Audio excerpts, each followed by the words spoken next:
সরকারের ৫ জন উপদেষ্টারা কোনো একটি দলের হয়ে কাজ করছে বলে এমন অভিযোগ করেছেন জামাতের নায়েবে আমির সৈয়দ আব্দুল্লাহ মোহাম্মদ তাহের। তার দাবি, সিভিল ও পুলিশ প্রশাসনকে দলীয়করণ করে নীল নকশার নির্বাচন করার মহা ষড়যন্ত্র চলছে। অভিন্ন দাবিতে রাজধানীতে এক মানববন্ধনে ইসলামী আন্দোলনের নেতারাও অভিযোগ করেন, একটি দলকে ক্ষমতায় নেয়ার জন্য নির্বাচন কমিশন কাজ করছে। জুলাই সনদের ভিত্তিতে জাতীয় নির্বাচন ও পিআর পদ্ধতি সহ ৫ দফা দাবিতে ঢাকা সহ সব বিভাগীয় শহরে এবার জামায়াত ইসলামী, ইসলামী আন্দোলন সহ ৭ দল।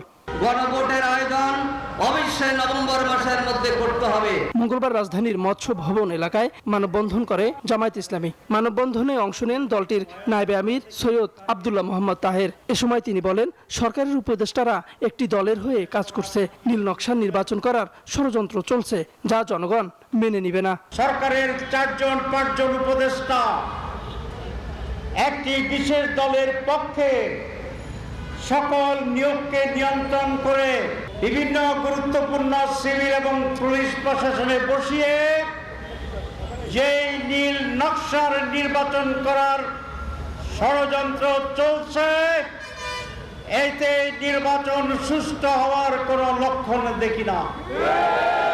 মানববন্ধনে জামায়াত ইসলামীর নেতারা বলেন, দাবি আদায়ে যা যা করা দরকার তা জামায়াত ইসলামী করবে। এ সময় দেন নতুন কর্মসূচিরও ঘোষণা।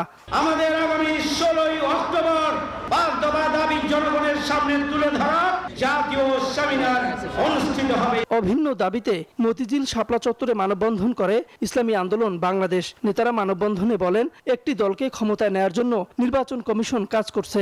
জাতীয় নির্বাচনের দিন গণভোট হলে জাতীয় নির্বাচন বাধাগ্রস্ত হবে।